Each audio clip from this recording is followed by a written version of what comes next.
So Fox News has suspended contributor Stacey Dash and Lieutenant Colonel Ralph Peters for 2 weeks because of their comments made about Barack Hussein Obama after his speech and or Oval Office address as it related to terrorism and the war or not war over in Syria. Now, personally, I thought what they said was great. I thought it was needed. I think more people need to be more verbose like that. Don't hold your tongue and say what's on your mind. Keep it real with the people. When you're in the news, I think sometimes what's lost is these people are on these Hollywood sets. They're wearing makeup. When you see them, you're not really seeing reality as it exists. You're seeing what people in TV land, us in the audience, the common American, would like to see. However, that doesn't mean that they can't be real people. And I think what Stacey Dash and Lieutenant Colonel Ralph Peters did was be real people. I have video. Let's go ahead and look at Stacey Dash, what she said on the program. I think it's Outnumbered with Harris Faulkner. Let's go ahead and see what she said, and we'll come back. Ask with Stacey, if you see something, say something. Right. But it's also, if you see something, don't say anything offensive. Right. It's ridiculous. And his speech was an epic fail. It was like when you have to go to a dinner with your parents, but you have a party to go to afterwards. That's what it felt like. He was just trying to get through it because he wanted to go to this event afterwards. You know, I did not feel better. I didn't feel any passion from him, like you said, Andrea. I felt like he could give a, he could care less. He could care less. And here we have 14 people dead. Today is the anniversary of Pearl Harbor, okay? His speech should have had a lot more power. Now, you see what she said. You see what she said. She kind of cursed, but didn't really curse. It was like a rolling stop. When you go up to a stop sign and you kind of slow down, but you still keep going. she said the word. Now, I'm not going to say it. I'm not the kind of guy that cusses and stuff like that. But I'm not going to condemn her for cussing because it needed to be said. She was being honest and she was being real. I think it showed raw passion and emotion. Now, she may have done it on purpose to kind of accidentally cuss to get the point across that she is not pleased with the way things are going.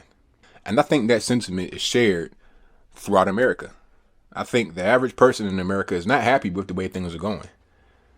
You know, middle America, whites, blacks, Latinos, everybody. The only ones that are happy are people that have money, and they may not even be happy in their life. Even the so-called Black Lives Matter people are upset. They don't know why they're upset, but they're upset. Everyone is upset. Everyone has a grievance in today's America.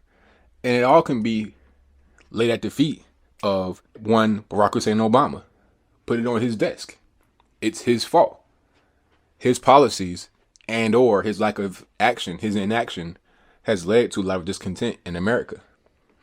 So when you have a speech that is so lackluster that could have been tweeted from the golf course instead of said on national TV, people are going to be upset about that.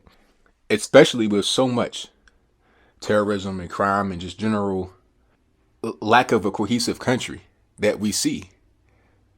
And we've seen the decline of the country over the past 6-7 years since he's been elected. People aren't happy. And some people are a lot less happy and much more verbose than others. Which leads me to Lieutenant Colonel Ralph Peters. Now, he was on the show. I'm not quite sure what it might have been Varney Co. Don't quote me on that because I'm not in front of my computer right now. But it might have been Varney Co.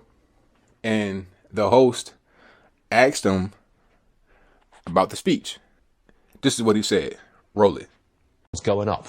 Let's get right to the president's speech last night on terrorism and bring in Lieutenant Colonel Ralph Peters.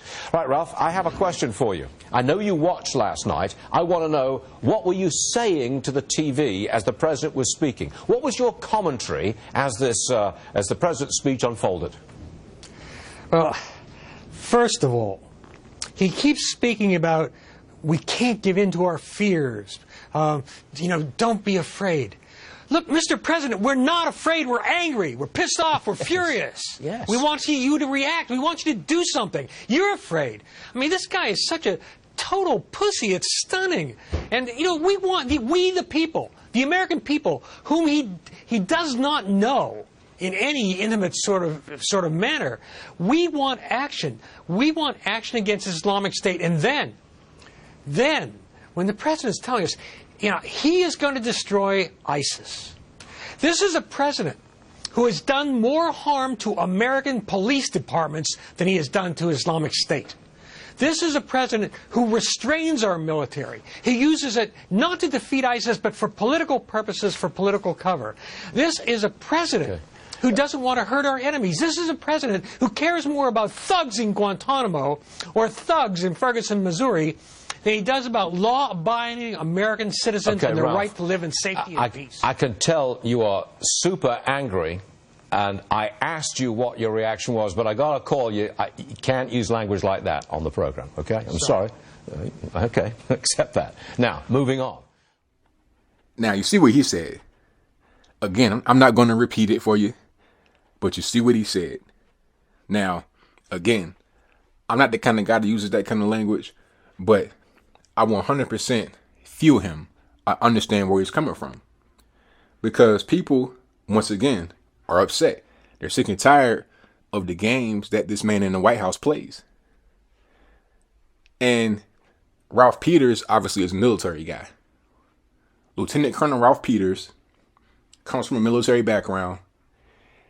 So he's looking at the situation from, what are you doing to stop ISIS? If you're not even going to recognize what's really going on, you're not going to call ISIS by its name. You're going to say ISIL. You're not going to say radical Islamic terrorism. You're going to say radicalism within the Islamic community. When you're not willing to accept what's going on, when you're not really willing to put your finger on it, how can you fight it? You want to beat around the bush and not really get to the core of what's happening. You want to talk about climate change being the biggest threat to the United States. Come on, man. Are you serious? It's like you're intentionally evading what the problems are in order to not address them. Now, if that's not cowardice, then I don't know what it is. So what he called them was very accurate, in my humble opinion. It was accurate. What more can be said? And of course, Fox has to suspend these people because they have sponsors and they're business like everybody else. And, you know, Fox News already has this reputation as a conservative, hateful website. So they have a news station and website.